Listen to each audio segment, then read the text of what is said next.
ये जरा सामान आराम से उतारना, कोई भी चीज टूटनी नहीं चाहिए।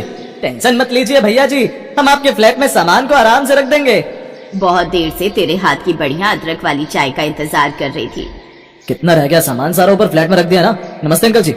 नमस्ते बेटा, नए आए हो लगता है। जी अंकल जी, आज ही आया हूँ, बस सामान शिफ्ट कर रहा हूँ। आप भी इस एरिया में रहते हैं क्या? हाँ बेटा, वो सामने कोने वाला फ्लैट मेरा है, वहाँ दूध की दुकान है ना, वहीं से दूध लेने जा रहा हूँ। तुम्हें भी कुछ खरीदना हो तो उस दुकान से ले लिया करो, वहाँ पर दूध, दही, मक्खन, पनीर सब कुछ मिलता है। जी अंकल, बिल्कुल। थैंक यू अंकल जी। लगता है हमारे सामने वाले फ्लैट में शिफ्ट किया है, क्योंकि सामान वहीं आ रहा है। अकेला ही लग रहा है, लड़का कोई साथ नहीं है। माँ जी, रात के खाने में क्या बनाऊं? नीचे सब्जी वाला खड़ा हुआ है, एक काम करती हूँ, कटहल ले आती हूँ। कच्चा कच्चा लग रहा है, बढ़िया बन जाएगा। हाँ ठीक है बहू, कटहल ही ले आओ, मेरा भी बहुत मन है कटहल खाने का। आरती नीचे गली में सब्जी वाले से सब्जी लेने चली गई। शोभा उसके उदास चेहरे को ऐसे ही देखते रहती थी। आरती पहले ऐसी नहीं थी, वो हंसती बोलती सबसे खूब बातें करने वाली थी। 7 साल पहले आरती के पति का देहांत हो गया था। उसके बाद आरती अपने मायके चली गई, क्योंकि उसके माता पिता ने एक और लड़का देखा जिससे आरती की दूसरी शादी कर सके, पर वो लड़का भी गलत था। इसलिए आरती ने उससे शादी करने के लिए मना कर दिया और उसके बाद फिर से आरती अपनी बूढ़ी सास के पास आ गई और तभी से आरती अपनी सास शोभा के साथ रह रही है। शोभा ने कई बार आरती को दूसरी शादी करने के लिए कहा, पर आरती ने फिर मन नहीं बनाया। ओ सब्जी वाले भैया, कटहल कैसे दिया? आरती की आवाज सुनकर रोहित नाम के उस आदमी की नजर आरती पर गई जो नया नया फ्लैट में आया था। रोहित ने आरती को हाय किया। आरती ने बहुत धीरे से हाय का जवाब दिया। हाय। हाय भैया, आधा किलो कटहल दे दो। कटहल? ये तो मेरी भी फेवरेट सब्जी है। भैया जी, सारा सामान आपके फ्लैट में रखवा दिया है, हमारा हिसाब करो तो हम जाएं, शाम होने वाली है। हाँ देता हूँ। आरती ने कटहल लिया और चुपचाप ऊपर फ्लैट में आ गई। रोहित भी अपने फ्लैट में सामान सेट करने लगा। आरती की रसोई की खिड़की से रोहित की रसोई की खिड़की साफ दिखाई देती थी। आरती रसोई में कटहल की सब्जी बना रही थी। अचानक उसकी नजर रोहित की रसोई की खिड़की की तरफ गई। रोहित आटे के डिब्बे को रसोई की ऊपर वाली अलमारी में रख रहा था। अचानक डिब्बे का ढक्कन खुल गया और सारा आटा रोहित के मुंह से लेकर कपड़ों पर गिर गया। रोहित ऐसा लग रहा था मानो कोई आटे में भीगा हुआ भूत हो। ये देखकर आरती अपनी रसोई से जोर से हंसी, मानो पहली बार इतने सालों बाद आरती के चेहरे पर हंसी आई। रोहित भी उसकी तरफ स्माइल करके देखने लगा। आरती ने अपनी हंसी को रोका, तभी शोभा आ गई। अरे बहू, हंसना क्यों बंद कर दिया? तुम हंसती हुई बहुत प्यारी लगती हो, ऐसे ही हंसती रहा करो। रोहित बेटा, आरती बता रही है कि तुम्हें कटहल की सब्जी बहुत पसंद है। एक काम करो, तुम बहुत थक गए होगे सामान सेट करने में, आज रात का खाना हमारे घर ही खा लेना। थैंक यू आंटी जी, कटहल की सब्जी का नाम सुनकर तो मेरे से रहा ही नहीं जाएगा, मैं टाइम से पहले आ जाऊंगा। आरती उसे टेढ़ी नजरों से देख रही थी। वो चुप रही। थोड़ी देर बाद रोहित खाना खाने के लिए उनके घर आया। आंटी जी, ये फूल आपके लिए। तुम्हें कैसे पता कि मुझे गुलाब के फूल पसंद है? बहुत सुंदर गुलदस्ता है। आओ बेटा बैठो। आरती, रोहित के लिए वो आम का पन्ना ले आओ। आरती ज्यादा बात नहीं कर रही थी। शोभा ने रोहित को आरती के बारे में बताया। बस यही कारण है कि आरती उदास रहती है, मुझे तो इसकी बहुत चिंता होती है। वैसे अपने बारे में कुछ बताओ बेटा। आंटी जी, मम्मी पापा इस दुनिया में नहीं है, भैया भाभी हैं, वो ज्यादा मतलब रखते नहीं, बस अकेला हूँ। 2 साल पहले एक लड़की से बात हुई थी, बात सगाई तक पहुंची थी, पर लड़की ने मुझे इसीलिए शादी के लिए मना कर दिया था क्योंकि मेरे पास कार नहीं थी। अब देखिए ना, मैंने अपनी मेहनत से फ्लैट खरीद लिया, धीरे धीरे कार भी खरीद लूंगा। और उस समय लड़की ने मेरी बात पर ध्यान नहीं दिया और मैंने भी सोचा कि शायद शादी करने के लिए मुझे और कमाने की जरूरत है। कोई बात नहीं बेटा, समय सब कुछ ठीक कर देता है। तुम मेहनती हो, कोई ना कोई अच्छी लड़की जरूर तुम्हारी जिंदगी में आएगी। अरे और कटहल की सब्जी लो ना बेटा। बस आंटी जी, मजा आ गया। आरती जी, आपके हाथ की कटहल की सब्जी बहुत टेस्टी है। पता है आंटी जी, मेरी मम्मी बिल्कुल ऐसी ही कटहल की सब्जी बनाती थी। क्या हुआ था तुम्हारे मम्मी पापा को? आंटी जी, पापा तो तभी चल बसे थे जब मैं और मेरे भाई छोटे थे। मम्मी अभी 4 साल पहले गुजरी हैं। भैया की शादी बाद में हुई है, लव मैरिज थी, इसीलिए उन्होंने अलग फ्लैट ले लिया। बस मैं काफी टाइम से किराए पर था तो सोचा कि अब अपना ही ले लेता हूँ। आंटी जी, डिनर के लिए थैंक यू। अब तो अक्सर ही रोहित और आरती के बीच चलते फिरते बातचीत, नमस्ते, हाय हेलो हो जाती थी। कभी शोभा कोई सामान लेकर आती थी और लिफ्ट बिजी होती थी तो रोहित सीढ़ियों से सामान ऊपर तक ले आता था। धीरे धीरे रोहित सास शोभा को अच्छा लगने लगा और एक दिन शोभा ने रोहित के बारे में आरती से बात की। आरती, मैं चाहूंगी कि तुम जिंदगी को एक मौका और दो। अगर तुम कहो तो मैं रोहित से बात करूं। रोहित बहुत अच्छा लड़का है और मुझे लगता है कि शायद वो तुम्हें मन ही मन पसंद भी करता है। नहीं माँ जी, ऐसी कोई बात नहीं है। एक कटहल की सब्जी की तारीफ रोहित ने क्या कर दी, आपको ये लगने लगा कि रोहित के मन में मेरे लिए कुछ चल रहा है? ऐसा कुछ नहीं है। ना ही मेरे मन में रोहित के लिए कुछ है और ना ही रोहित के मन में मेरे लिए कुछ है। हम सिर्फ पड़ोसी हैं। आरती शोभा को दूध देकर गैलरी में टहलने के लिए आ गई।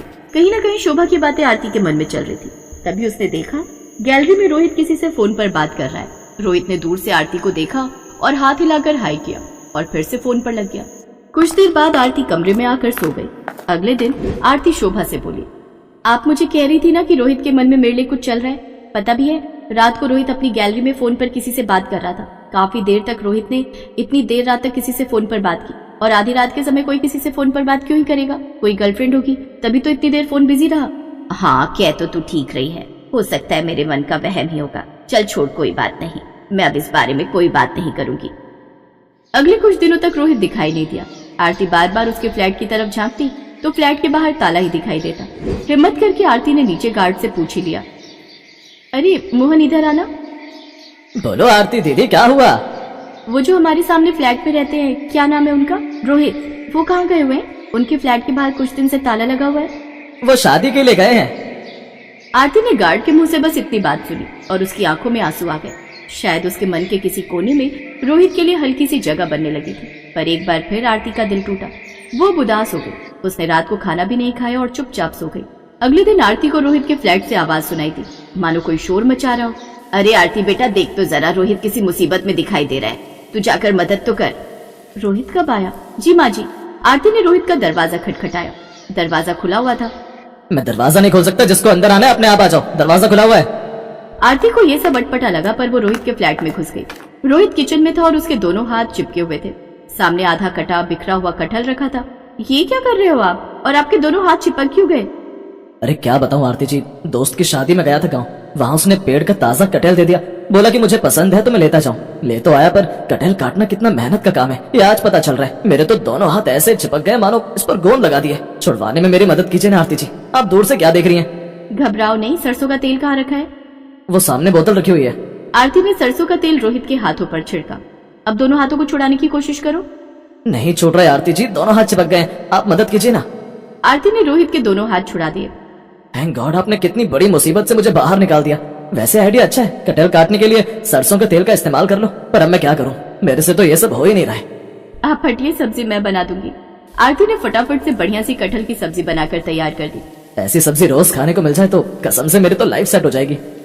अरे आप तो शादी कर रहे हो ना उससे, जिससे रात को फोन पर बातें करते थे, इसीलिए तो आप गए हुए थे। अरे मैंने बताया तो मेरे दोस्त की शादी थी। मेरी शादी होती तो मैं इस बिल्डिंग में सभी को इनवाइट करता। और आप रात में बात करने की बात कह रही हैं। वो तो मेरे बड़े भैया थे, कभी कभी मेरा हाल चाल पूछ लेते थे। दिन में हम लोग बिजी होते हैं, इसीलिए रात में थोड़ी बात कर रहे थे। वैसे बात तो मुझे आपसे भी करनी है, अगर आप इजाजत दे तो। मेरे से बात करनी है, पर किस बारे में? अगर आप बुरा ना माने तो मुझे आपके हाथों की कटहल की सब्जी पूरी जिंदगी खानी है। रोहित की बात सुनकर आरती शर्मा गई। उसकी आंखों में खुशी के आंसू थे। शायद मनी मन वो भी रोहित को प्यार करने लगी थी। आरती के साथ शोभा की खुशी का ठिकाना नहीं था, क्योंकि रोहित बहुत अच्छा लड़का था।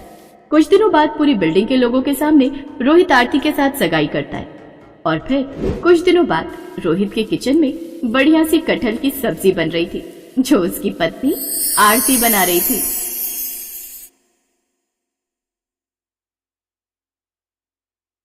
गोमती ने देखा कि सुबह के 5 बज गए हैं। वो जल्दी जल्दी उठी और मंडी जाने के लिए तैयार हो गई।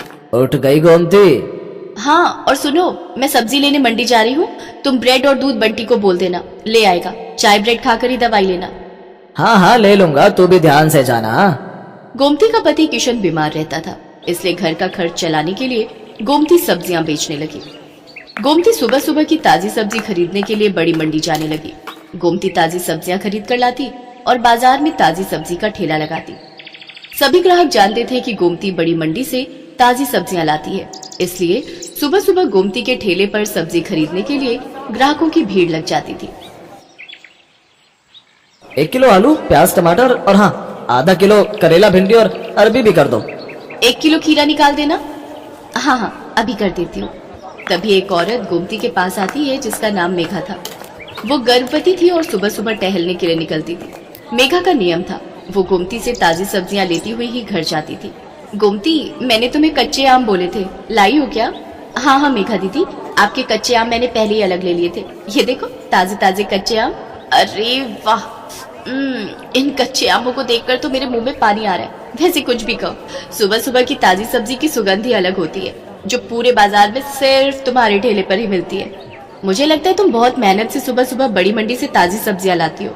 कितने बजे उठ जाती हो गोमती? मेघा दीदी, रात को देर से सोती हूँ और आप तो जानती ही हो बंटी के पापा की तबीयत ठीक नहीं रहती, पूरे घर का काम देखना होता है। फिर सुबह सुबह मंडी निकलती हूँ 5 बजे उठकर, उसके बाद घर जाना ही नहीं होता, सीधी यहीं आ जाती हूँ और ठेला तैयार करती हूँ। और कोई सब्जी चाहिए, दे दूं क्या? और आज आप अकेले आए हो? अक्सर तो आपके साथ अमर भैया होते हैं। हाँ, अमर को कुछ दिनों के लिए ऑफिस के काम से बाहर जाना पड़ा, आ जाएंगे बोल रहे हैं। वैसे मैंने माँ को बुला लिया है, अकेली होती हूँ ना घर पर तो मन ही नहीं लगता। एक काम करो, मैं तुम्हें सब्जियां बता देती हूँ, क्या तुम रोजाना मेरे घर पर ताजी सब्जियां दे जा सकती हो? अब चला नहीं जाता, पूरा टाइम है ना इसलिए। हाँ हाँ, आप चिंता मत करो मेघा दीदी, मैं रोजाना सुबह सुबह की ताजी सब्जी आपके घर पहुंचा दिया करूंगी। इस हालत में आप अपना ख्याल रखो और किसी भी चीज की जरूरत हो तो मुझे वो भी कह देना, मैं ला दिया करूंगी। मैं तो बड़ी मंडी जाती रहती हूँ। बहुत बहुत धन्यवाद गोमती, नहीं तो आजकल इतना कौन करता है। ठीक है, अब मैं चलती हूँ, ये मेरा फोन नंबर है, मैं तुम्हें सब्जियां बता दिया करूंगी, तुम पहुंचा दिया करना। ठीक है दीदी, इसमें अपना नंबर आप खुद ही डाल दो, मुझे डालना नहीं आता। हाँ हाँ लाओ। मेघा अपना नंबर गोमती के फोन में सेव कर देती है और उसका नंबर भी अपने फोन में ले लेती है। मेघा गोमती को फोन पर बता देती थी कि उसे सब्जी में क्या चाहिए। हेलो, हाँ मेघा दीदी, ठीक है, मैं अभी ठेले पर पहुंचूंगी ना तो पहले आपकी सब्जियां ही अलग करके दे जाऊंगी, उसके बाद ठेला लगा लूंगी। ठीक है गोमती। तुम्हारी ये सब्जी वाली बहुत अच्छी है, बेचारी रोजाना सुबह सबसे पहले तुम्हारी ही सब्जियां अलग करके दे जाती है। इसकी दी हुई भिंडी मैंने कल काटी थी, एक भिंडी खराब नहीं निकली, सब ताजी कच्ची कच्ची भिंडी थी। हाँ माँ, बहुत अच्छी है गोमती, पर बेचारी का पति बीमार रहता है, 3 छोटे छोटे बच्चे हैं, अकेले ही सब्जी बेचकर घर का गुजारा कर रही है। गोमती सच में बहुत अच्छे स्वभाव की थी, ये बात मेघा और उसकी मम्मी जानते थे। एक दिन बहुत तेज बारिश हो रही थी, सड़कें पानी से भर गई थी, निकलने का भी कोई रास्ता नहीं था। गोमती सब्जियां तो ले आई थी पर ठेले पर नहीं लगा रही थी। आज तो बारिश ने परेशान कर दिया, सोच रही हूँ ठेला रुक कर लगाऊं, सड़कों पर पानी भरा हुआ है, कोई सब्जी लेने नहीं आएगा, थोड़ी देर बाद ही लगाऊंगी। अभी सारी सब्जी की बोरियां यहीं साइड में रख देती हूँ। एक काम करती हूँ, मेघा दीदी ने कल कच्चे आम बोले थे और बाकी सब्जियां भी तब तक उन्हें दे आती हूँ। आज उनका फोन भी नहीं आया, उन्हें लगा होगा कि मैंने बारिश के चलते सब्जी नहीं लगाई होगी। बारिश का पानी भी थोड़ा उतर जाएगा, बोरियां यही ठेले पर बांध जाती हूँ। गोमती ने सब्जी की बोरियां ठेले पर बांध दी और ठेले को जंजीर से बांधकर वो सब्जियां देने के लिए मेघा के घर चली जाती है। पर वो देखती है कि मेघा की तबीयत बहुत खराब है और जिस डॉक्टर से उसका इलाज चल रहा है वो उसका फोन नहीं उठा रही है। अस्पताल में भी कोई फोन नहीं उठा रहा, जिस वजह से मेघा और उसकी मम्मी बहुत परेशान हो रहे थे। मम्मी, कोई भी फोन नहीं उठा रहा, मेरा दर्द बढ़ता जा रहा है, मुझे लग रहा है मेरा लेबर पेन स्टार्ट हो गया है। मुझे भी यही लग रहा है कि तुम्हारे बच्चे का दर्द शुरू हो गया है। एक तो बारिश में कोई कैब भी बुक नहीं हो रही। आंटी जी आप चिंता मत करो, यहाँ थोड़ी दूरी पर ही मेरी जान पहचान वाले एक ऑटो वाले भैया रहते हैं, मैं अभी उन्हें लेकर आती हूँ। मुझे लगता है आज बारिश की वजह से वो काम पर नहीं गए होंगे। गोमती उस ऑटो वाले के घर जाती है जिसे वो जानती थी। बारिश की वजह से ऑटो वाला भैया आज काम पर नहीं गया था। गोमती के कहने पर वो अपना ऑटो निकाल लेता है। वो सब मेघा को अस्पताल ले जाते हैं। गोमती मेघा की मम्मी के साथ वहीं रहती है। बारिश भी अब रुक चुकी थी, पानी सड़कों से उतर गया था। मेघा के हस्बैंड को जब ये बात पता चलती है तो वो सीधा हॉस्पिटल ही आ जाता है। मेघा एक बेटी को जन्म देती है। थैंक यू गोमती, अगर आज तुम ना होती तो न जाने कितनी परेशानी हो जाती।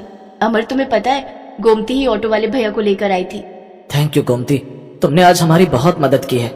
इसमें थैंक यू की कोई बात नहीं है भैया, ये तो मेरा सौभाग्य है कि मैं मेघा दीदी की मदद कर सकी और मैं बहुत खुश हूँ कि मेघा दीदी ने इतनी प्यारी सी गुड़िया को जन्म दिया है। अब तो मैं मिठाई खाऊंगी। गोमती को ध्यान ही नहीं रहा, वो अपना ठेला और सब्जियां सुबह से छोड़कर आई हुई थी।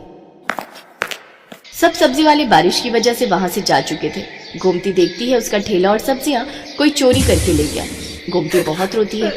ये बात जब मेघा और अमर को पता चलती है तो वो गोमती की मदद करते हैं। गोमती, हमारी अपनी दुकान कब से खाली पड़ी थी, अब तुम हमारी दुकान को अपनी सब्जी की दुकान बना लो।